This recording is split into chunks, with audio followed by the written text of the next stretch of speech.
Well, good morning, everyone. Welcome to FPC Radio Live, and yeah, we're mixing it up a little bit here with the intro music. And if anyone is aware, that is from one Mr. Razor Ramon, and anyone who's a wrestling fan saw over the weekend that he unfortunately, sadly, passed away at 63 years old. He was a guy who obviously, was a very, very popular figure among wrestling fans. Obviously, a significant impact, certainly in those latter 90s years with the WWF versus WCW, and well documented personal problems, personal issues that he overcame. And it was sad to see that a unfortunate situation with the surgery led to his unfortunate passing. So I figured it was appropriate to maybe start the show out a little bit with this song, because again, I mean, I grew up watching him. One of my favorite matches of all time was he and Shawn Michaels, Razor Ramon and Shawn Michaels, SummerSlam and in WrestleMania. Again, any of those old school wrestling fans out there will know what I'm talking about. So, yeah, definitely a sad story to see, and unfortunately, we kind of saw it coming a day before, because the prognosis was not good as he was sitting on life support. So, for all the wrestling fans out there, it's definitely a sad day to see him pass away. Yeah, very sad. I mean, I remember Razor Ramon, and I'm not into wrestling like you are, Ian, although, I go way back to like the 70s with Chief Jay Strongbow and Bruno Sammartino and Killer Kowalski and all those guys. It was a different type of theater than it became, throughout the 80s and so forth. But I've always kind of kept an eye on it, and they do a great job of creating characters. Was he the guy who wrestled with like a toothpick in his mouth? Yes. Yeah, yes, that's pretty cool. I mean, when you do that, unless it's a secret weapon. Well, we use the term swagger and all of these terms now, like, really, everyone has it. I mean, I can't necessarily define what it is. Maybe that just means I don't have it. But when I think of like swagger and just, no, the character was great. It was perfect for the time, and he was the perfect person to do it and to play that role. And that's what ultimately, wrestling is a extraordinarily athletic practice. It is entertainment. It is, if you want to call it scripted, yeah, sure, it's scripted. I mean, the result is known ahead of time, but that doesn't make it any less obviously athletic, in my opinion. And of course, the storytelling. It's just like going to a movie. I mean, anyone who ever criticizes wrestling, like action movies. Well, yeah, well, and I say, well, do you really think Bruce Willis ran on top of a 727? then the conversation usually goes away from there, because it's the same. Like, you obviously know that no matter what happens in the 2.5 hours that you're watching that movie, Bruce Willis isn't going to die or going to be running on top of a moving airplane across the highway, and he's not going to be setting off a nuke after you drilled a hole on a asteroid that's bearing down on Earth. Like, I mean, you have to suspend belief. We've been doing that our entire existence when we watch entertainment, and that's all wrestling is. And again, there's certain levels of greatness when it comes to wrestlers. Some are you look and you see just the athletic. Some have actual real wrestling background. Others have just athletic background, and you can see that. But then there's also the charisma, which is a huge role in a huge aspect of how successful you are as a sports entertainer and as a wrestler. And Razor Ramon, Scott Hall, certainly had that. He was well respected, and again, like I said, I mean, very well documented personal struggles over the last 15 years. I remember, and any wrestling fan out there will certainly remember, there was a clip that surfaced, I want to say maybe 10 years ago, 10, 15 years ago. I really don't remember, but he was doing a indie show. And a lot of these older wrestlers do that. You would never see Tom Brady go play in a pickup football game on Sundays at Tampa Field down in Tampa. That's just not going to happen. But like wrestlers, when they're past their prime, they go and they play on these smaller shows. It's kind of a thing. And at this point, Scott Hall, Razor Ramon had certainly been, past his point. and he was struggling a lot with drugs and alcohol.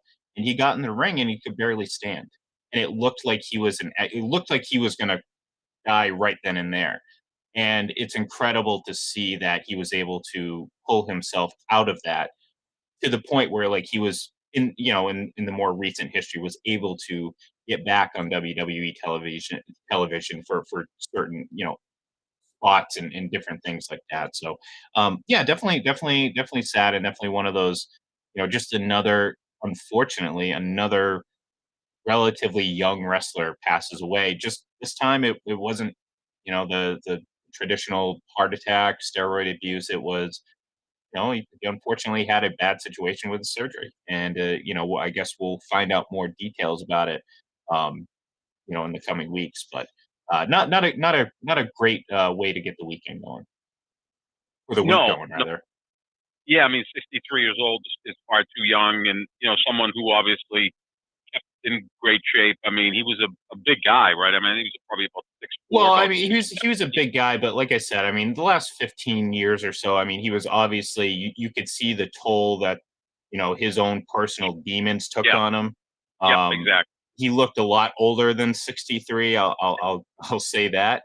But it's also something again that you can tip your hat to, and look at, because like we let's put it this way. I'll explain in basketball terms. Let's put it this way. Hmm. Delonte West, an ongoing Yeah, story right now. You look at the picture of Delonte West from the Big Three, and obviously you could see the toll of his life on his face. That's not an yeah. insult. I'm not making disparaging remarks about his appearance, but Nope. it's very clear that he is. I mean, I'm pretty sure he's younger than I am. You know what I mean? I'm pretty. Monte West, he's probably older. I think he came into the league. Put it this way, he's not much older than you, Yeah, but I mean, yeah, we're talking. Yeah, we're you're talking. in Of, the same yeah, 4-year age difference, right? Because I mean, he played with LeBron. I think he came into the league in '03 at 20. So yeah, actually, you're yeah, right, Ian. yeah. He's probably right in your age group. Yeah, Yeah, he's probably, yeah. I want to say he's probably late 30s, maybe 39, yeah, I 40. get So, that. Yep, yep. but the point is that would be the equivalent of Delonte West. And look, I think we're all rooting for him, and I think Of he's course. certainly looking like he's on the way up, which is phenomenal. But th- th- that's the equivalent of what we saw with Scott Hall at one point. And I keep calling them both because again, some recognize him as Razor Ramon, others as Scott Hall, and it is what it is. But that's what we were at one point where he was in the middle of a ring, stumbling.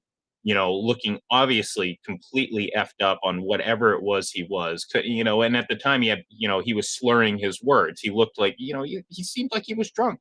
And again, it Yep. became, at the time, it became kind of a, oh, ha, ha, ha, how the internet and just in general people are. And this was very early on too. I mean, again, this was 10 plus years ago. I can't even put a date on it, to be honest with you.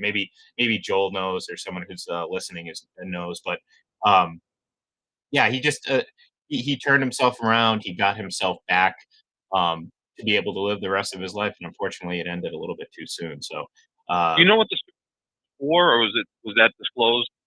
sorry, what was that?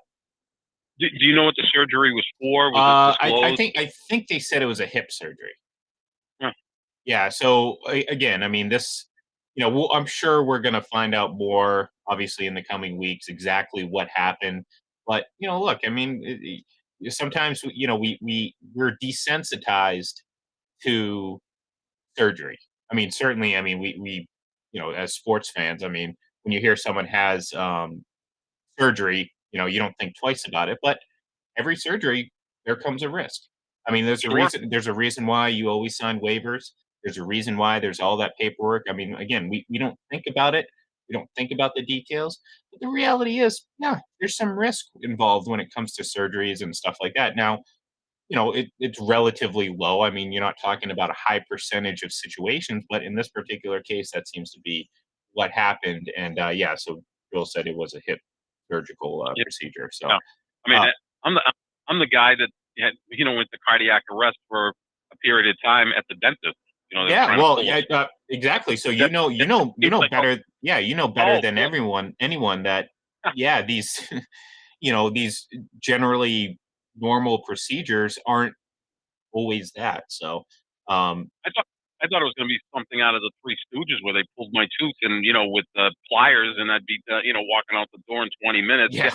I was I was in an ambulance 20 minutes later going to the Bethesda Hospital. So yeah, no, I mean any of this stuff is it can go haywire on you, and that's why you just have to kind of cherish every moment. But yeah, that's just it's so sad when you just see these guys who in their prime were so vibrant Hmm. and like you said, they had charisma, they had it all, and then obviously the toll that their sport took on them, just how Oh yeah. tough that is. I mean that's like football. We see these old football players and they look 20 years older than they are, other than Tom Brady. Yeah. And then you just look at him and go, man, that guy looks Well, and 80 and years older. and that's the It's kind cost. of sad. That's the cost of the business too. And Right. we've seen so many guys pass away early because of heart problems, everything like that. And you can attribute that to the steroid abuse, especially in the 80s and 90s in the wrestling world.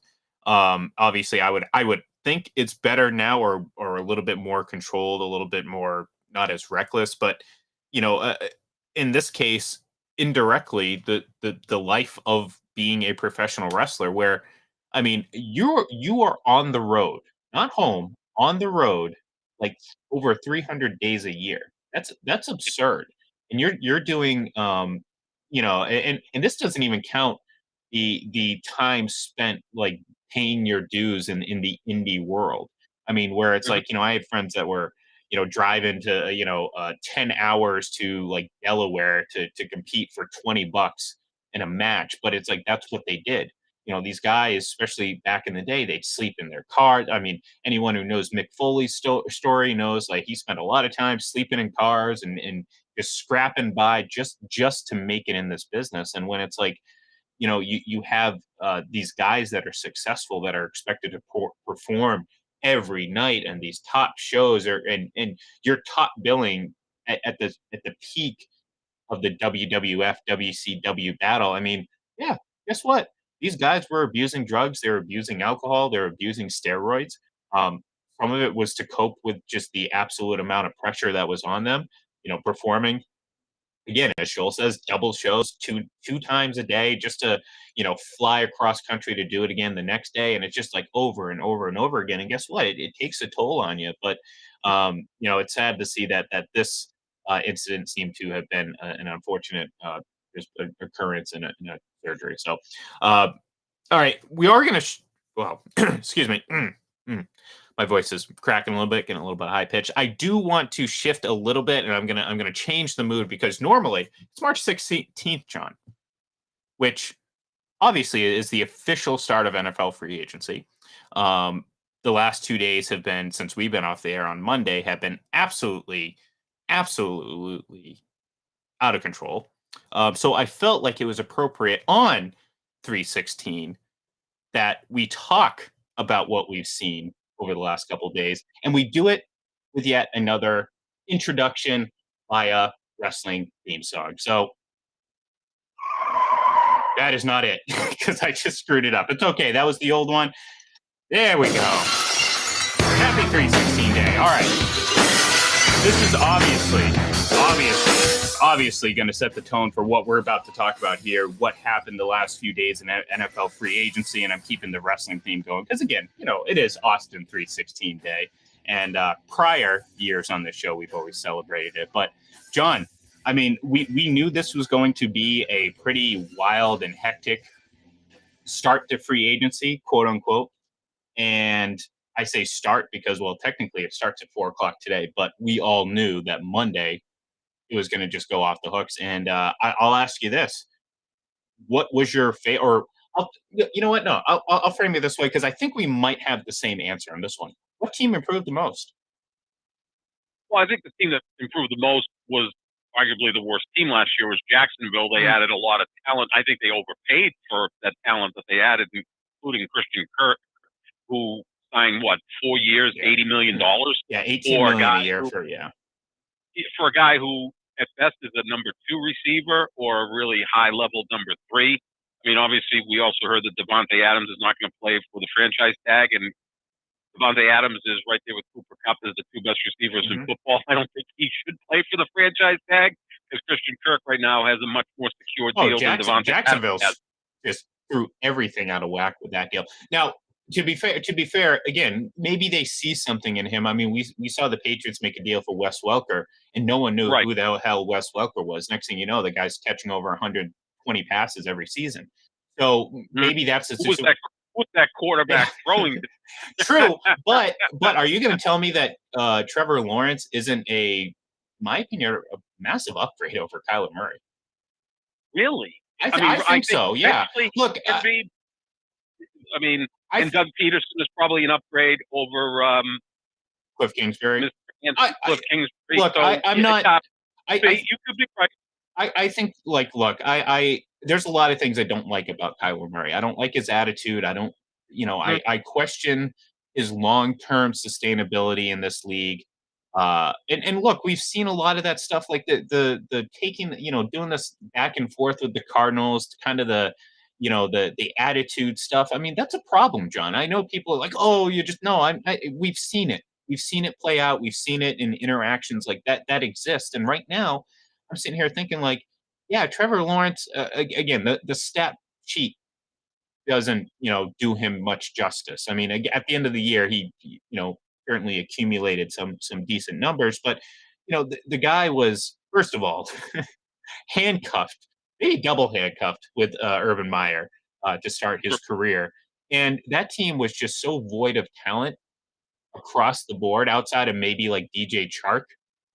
But then Mhm. again, when it's just him, you, you need more to be successful. And I think Jacksonville's look. I'm not ready to say they improved, because adding talent doesn't necessarily make you a better team, but they definitely have more talent. I'll say that, which will give Trevor Lawrence plenty of opportunity to continue to grow, because I think he has talent. Again, I'm not going to sit there and project him. What I don't like to do, John, is make projections off of my just observations at this point. Like, I can sit there and say, like, I think he could have a good year this year. I'm anticipating him having a good year this year.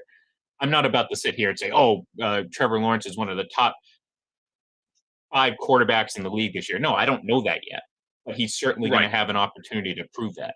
And so again, maybe Christian Kirk, maybe they see something, but I will assume that that's not the case, and that Trent Baalke just threw this whole complete free agency in a whack, because again, I'm with you. If I'm Devontae Adams, I don't want to play on the franchise tag, but how the hell are you going to give him the money that he wants if you're the Packers? Yeah, because It's a yeah, he deserves 25 million a year, right? I mean, if yeah. Christian Kirk is Oh getting God, yeah. 18, if not more, I mean, he and Cooper Kupp, I think, are clearly the two best wide receivers in Hmm. football, right? I mean, it was first team All Pro, and it was pretty much unanimous. I mean, they've kind of separated themselves. I don't even know who the third best wide receiver in football is. Maybe it's Jamar Chase. Pick anyone else when It's Deontay Hopkins is too healthy. too early at this In that, point for Chase. Like, right. you want to see some, you want to see this year Devontae's in, done year this out. for a Yeah. while. Devontae's done this for a while, and Devontae's not a diva wide receiver. Neither is Cooper Kupp, and that's the part that you have to Mhm. like as well, right? They're guys. They run every route. They make every catch. They're tough guys. They block. They do everything. So yeah, if I'm Devontae Adams, I'm like, hold on one second. I'm worth $25 million. So Mhm. now, if that's the case, you're spending $75 million on your quarterback and your wide receiver. Now I know this new Aaron Rodgers deal is going to give them some cap relief for the next year or two because the way it's structured. So that's good. So they should be able to take care of Devontae Adams, which I think they will. I mean, you franchise tag him as a placeholder at times, and then you go ahead and sign him up Well, to a let long. me ask you this: do you think, maybe the franchise tag, maybe it wasn't necessarily done with that uh, motivation, but maybe it was to convince Aaron Rodgers to come back, and then they were like, Could be. okay, we'll figure out about the contract after. You know Yeah, what I mean? yeah, it's a bait. Bait by getting Yeah, Devontae Adams and if you're money. Adams, you're not happy about that. No, Like, unless you get that deal, unless you get a 4-year, $90 million deal, which he deserves, mhm. and say 60 million guaranteed. He's still a young guy. He's still got plenty of great football left. Absolutely. But they also cut Darius Smith and Billy Turner, who were both free agents signings 3 years ago, and played pretty well for the Packers. Although Darius Smith was out pretty much all of last year, so they going to have to kind of work around the numbers. I'm assuming they're going to give Devontae Adams a real contract. Heck, the guy deserves it. Yeah, I think, but like I don't doubt the motivation that they want to. I just don't know if you can because yeah, I mean Aaron Rodgers, you definitely you're saving a bit on the cap, but again for the Packers, this is all about sacrificing future years. I mean that's the only way you're able to finagle this situation because you have say you have Devontae Adams or Aaron Rodgers. I think his cap hit is what 28 million this upcoming season, and then next year it goes. I think it goes up to like 38 or 36 or something like that. And also you're paying Devontae Adams what does he want? $27 million a year. Let's say 25. Let's say they settle at 25. You're talking about over 50 million right now, which is just under 25% of the total salary cap committed to those two guys. Yep. That's an issue. Like I know everything is everything's great because Aaron Rodgers is back, and if you're the Packers, you're certainly excited. It was the best situation for them, and certainly the best situation for Aaron Rodgers. But I just don't know how this team gets better. Like even no, if they stay the same. Prominent players. Yeah. Billy Turner's a valuable offensive lineman. Now, Green Bay does a good job at drafting and developing absolutely. And they do that like the Patriots. I think the Patriots and the Packers do that better than anyone. They'll pick a guy in the fourth round, and next thing you know, he's become. Look at Shaq Mason. Yeah, I was just going to say, take him in the fifth round, and now he's one of the 5 best guards in the league. And for some reason, they traded him to Tampa of all places. Belichick secretly rooting for Tom Brady to win yet another Super Bowl because that's the last. I know if I'm sure that Brady doesn't win another Super Bowl, that's the last place I want to trade. That was a phenomenal trade for the Bucs. I'm sitting there thinking oh my God, what you not only did you lose both your guards, but you lost your best guard and replaced him with a better guard. Shaq has always been one of my favorites. Yeah, excellent player. So no, but Green Bay and the Patriots, they pretty much feel that they can draft, develop offensive lineman, so that's fine. Zadarius, look, he didn't play last year, and their defense was still good. So you lose those 2 players, but there's a point where Jair Alexander, who I think is one of the top 5 cornerbacks in football, they're gonna have to sign him at some point. Money's not an issue in Green Bay because they don't have an owner, and they print money. I mean, they just made $90 million on that.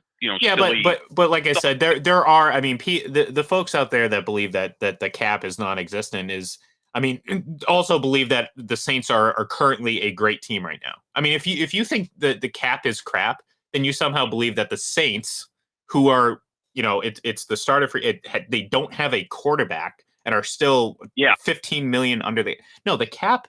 The cap exists, and yes, you can finagle it and you can play around with it and you can manipulate it. We've seen the Rams squeeze. We've seen the Packers swing and deal. But you know what's going to happen is there's a lot of dead years on that Aaron Rodgers contract. So when he eventually goes, he's going to cost $10 million for multiple seasons against the cap. Devontae Adams, again, so there are repercussions. Sometimes they're just not seen in the immediate, which again lessens the feeling of negativity around pushing money to the back. But eventually this Packers team is going to struggle for a few years in a transition unless they can somehow draft. I mean, that's the only saving grace is if you can draft a franchise quarterback and have him start from day one, a la Justin Herbert, then you can save yourself some of those issues. But that's a pretty big gamble because we know those quarterbacks don't come around every single year. That's the key thing in football, right? If you're able to draft a franchise quarterback, certainly in this day and age. Absolutely.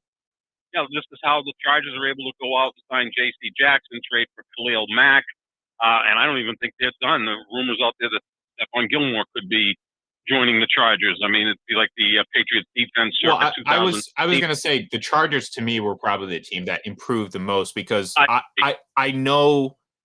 Like, this isn't a team that was bad and they just added talent. So naturally, yes, they did improve. This was a team that I thought was really good last year and then got infinitely better this year because they made 2 acquisitions. not only specifically for going up against that division, but just in general. I mean, you add Khalil Mack. I don't care if he's not the Khalil Mack that was, a perennial a defensive player of the year candidate. You add him to Joey Bosa, you add him to that defensive front, and I mean, good God, I mean, you talk about Von Miller's impact going to the Rams. You're talking about the same, if not more, and then you add basically the equivalent of Tavon Diggs, but who can actually cover in J.C. Jackson. So you actually Yep. get a good player, not just a home run or bust type guy, and you put him next to Derwin James, or in the same secondary, it's Derwin James Yep. and the rest of this defense. Asante Samuel Jr. You kidding me? This And they Chargers have the team, draft capital too. Yeah. yeah, No, I uh, think they're a team. That division is going to be so fun to watch next year, isn't it? Because yeah, Denver's obviously a lot better by yeah, adding Russell Wilson. Now they signed Randy Gregory, yeah. who, you know, was right there ready to sign with his team Dallas, and then pulled out because of some of the language in the contracts. So he goes to Denver. They're going to be. I think they're going to be right there. And the Raiders were 10-7 last year, Yeah. and now consensus that they'll finish in last place because the Chargers and Broncos have improved so much. And then of course you got Kansas City. That division is going to be nuts. Well, and think about this, and like these moves are like, I mean, people are talking about, oh, Kansas City, Kansas. Look, Patrick Mahomes and Russell Wilson are going to be the two most sacked quarterbacks in the league next year. I'm telling you right now, it's March 16th, and I'm telling you right now, 1 and 2, Russell Wilson, Patrick Mahomes. Yes, it's a lot of the talent on those teams, but they also get sacked a lot. Yep.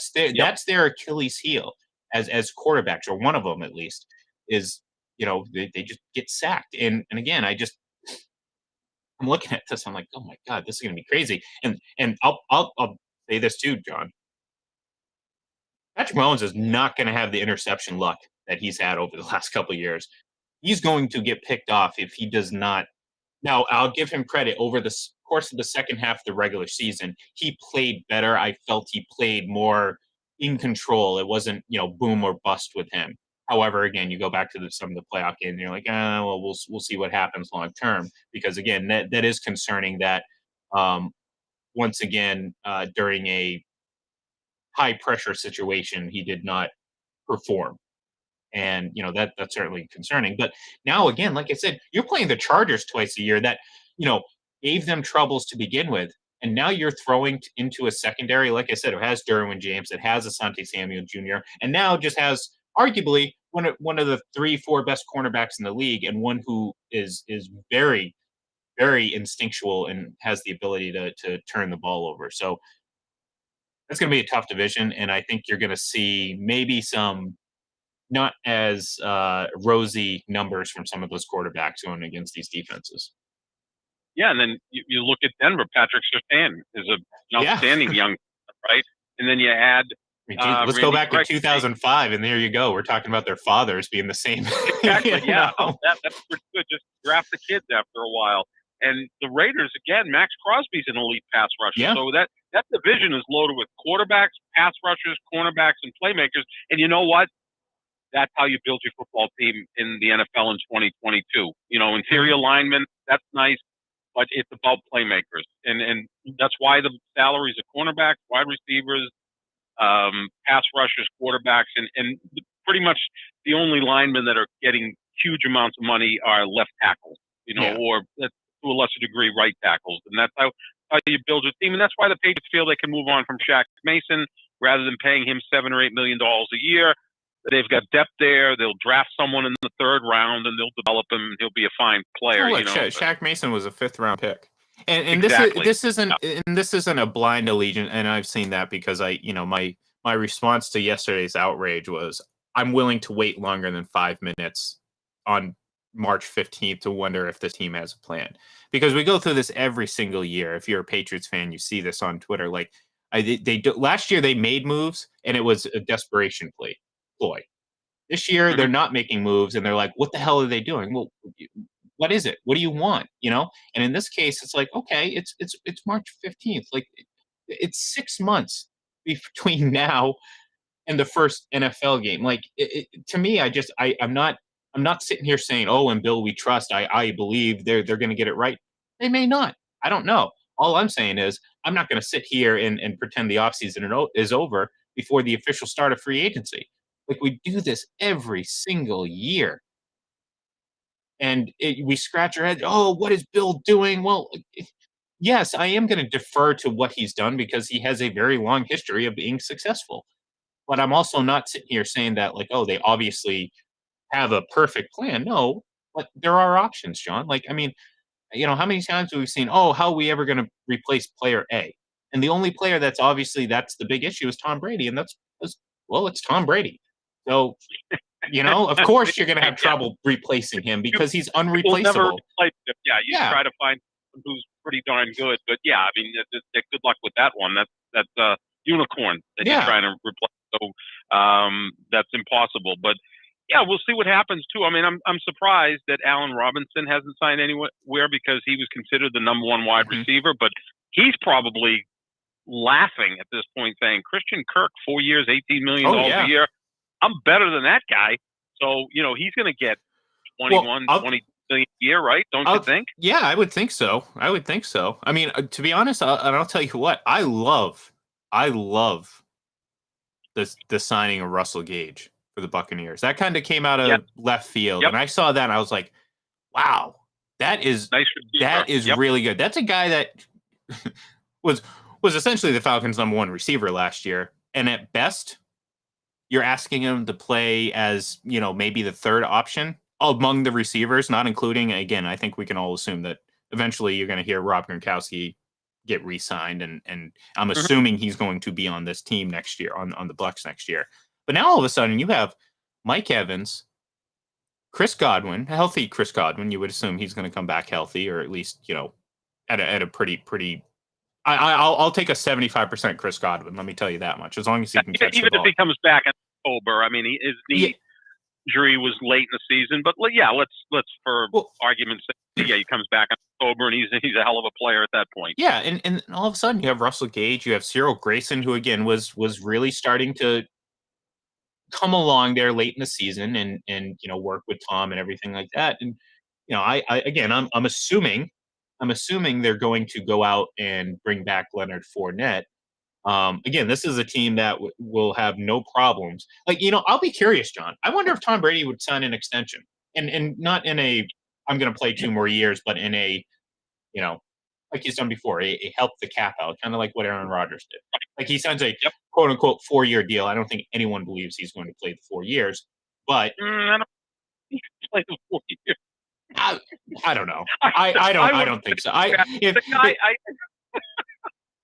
Go for 50, right? I mean, 80 for Brady's the movie. Are you talking about Brady? Oh yeah, no. Look, look. I thought about this. Like, look, Rob Gronkowski retired. He's about to play his 3rd season since he retired. Like, maybe Brady is like, 40 days was enough. I'm going to play 3 or 4 more years. The game in the league is so easy for him at this point, and I'm not disparaging. He's mastered his craft.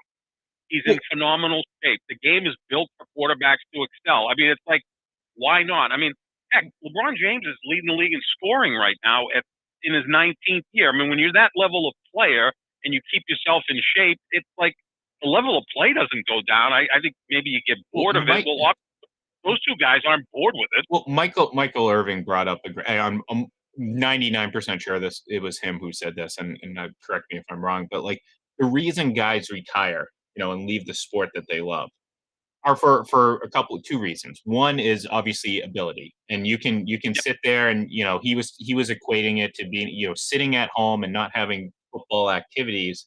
And like if you're Tom, you're sitting there, maybe you get that itch again. But if you that your ability is falling off, you realize, okay, I have this itch, but I know that I just can't do it anymore. Eventually, that's going to go away, and you're just going to kind of drift off into retirement, or as Michael said, you just lose that drive. You lose that urge, that motivation, that want and need to compete.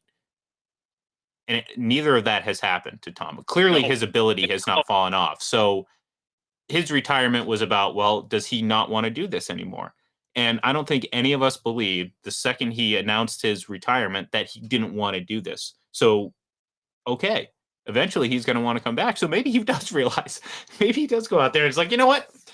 I can play a couple more years. Why not? And Well, he loves the process, Ian. yeah, See, that's what exactly. makes it so unique. Like I've heard Shannon Sharp say many times, the reason he retired was he just got tired of the meetings. Like he Oh just couldn't no, go God no. and just listen to another coach. And it was just at that point, it was like I've done this enough. The games were still fun, and David Ortiz could have kept playing, but he just couldn't take 4 hours of treatment on his legs every damn day, and it was enough. Brady loves the process. That's a tax write-off for him. That's right. Yeah, exactly.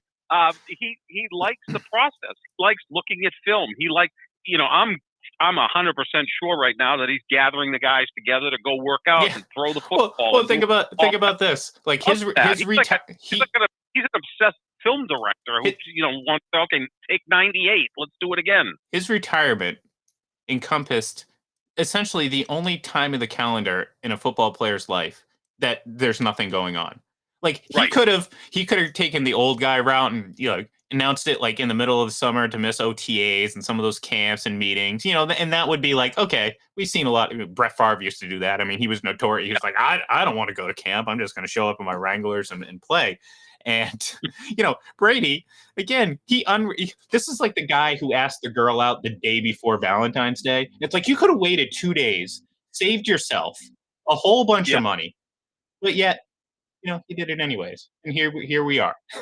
Tom Brady, before OTAs, and again, I understand why it needed to happen because the team had to make a lot of decisions. Obviously, we've seen those decisions come to fruition, but you could also sit out and also interact and make sure the team knows. Like the team could know he was coming back, and he would still say, like, he's going to be in camp. He's going to be there, and that's the crazy thing, John. That's what he loves to do, and that's why, I'm so happy that he decided to come back, even if it is just for one more year.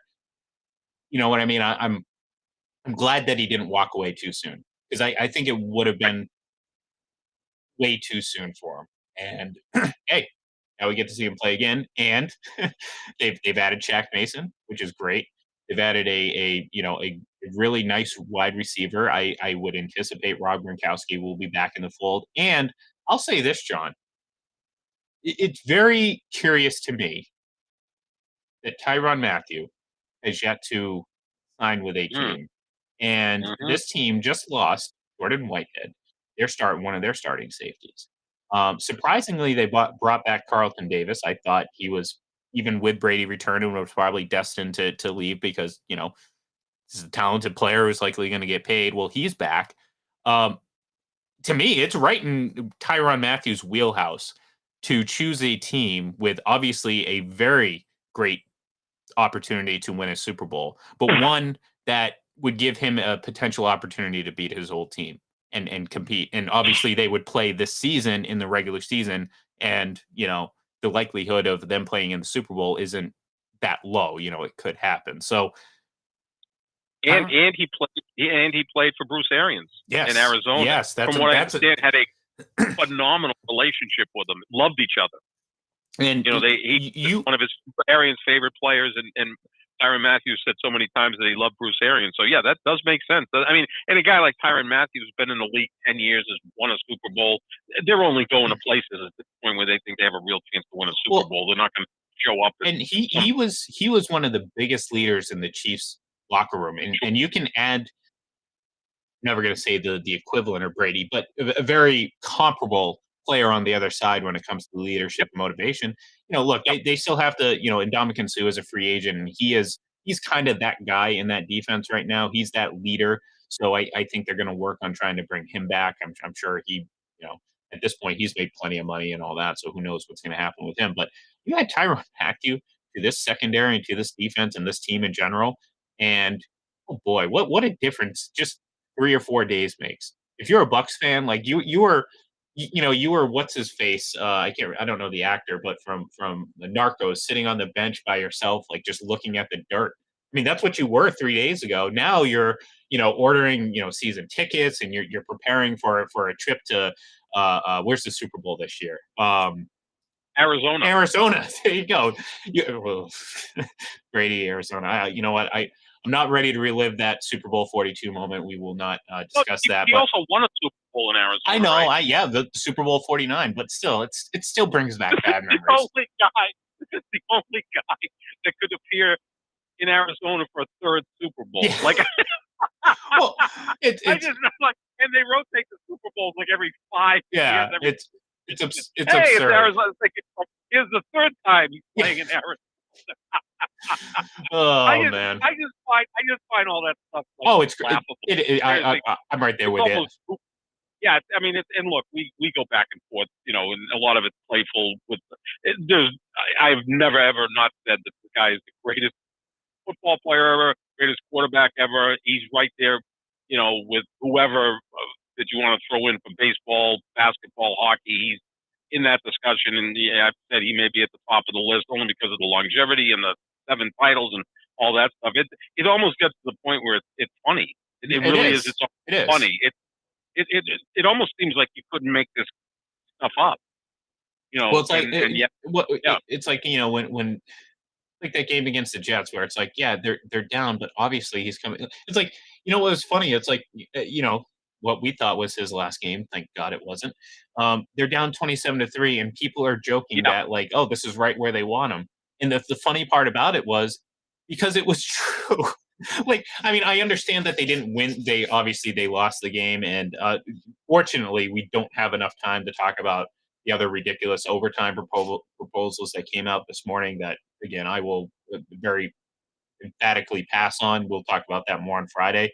But mhm, you know, the joke was like, oh, of course they can come back, and you say that about players, and everyone kind of knows, like, oh, it's impossible if he doesn't do it. But like people are no, saying, and that we're actually believing it, and then it actually happened, and you're sitting there right. watching, like, oh my god, we know this is happening, we know it's coming, and there's nothing we can do to stop it. And that part to me at this point is funny. So uh, we'll have to stop the conversation here. Unfortunately, I wish we could go for another 6 hours, but I think we would drive each other crazy if we talked on radio for six Or at hours. least So the people listening yes, crazy. But they're maybe we still should join listening. the Senate, who they can filibuster for 6 hours or longer. That's what we'll do. No, we'll have plenty of time to do that at a later date. We will be back Friday though, and it'll give us a chance to once again just kind of bring in a lot of this free agency stuff because we still haven't tackled everything, pun intended. We're still trying to figure out what's going to happen with Deshaun Watson. That could come down in the next couple of days. We haven't even talked about Baker Mayfield. That's an interesting subject. So Friday is going to be a fun show. We'll be back then. So tune in then. And of course, all full press coverage and full press NFL on Twitter for all your free agency needs because well that's what we do here. We just sit in front of computers and give you information. So that's what we're going to continue to do. So thank you everyone for tuning in. We'll talk to you on Friday. Have a great day.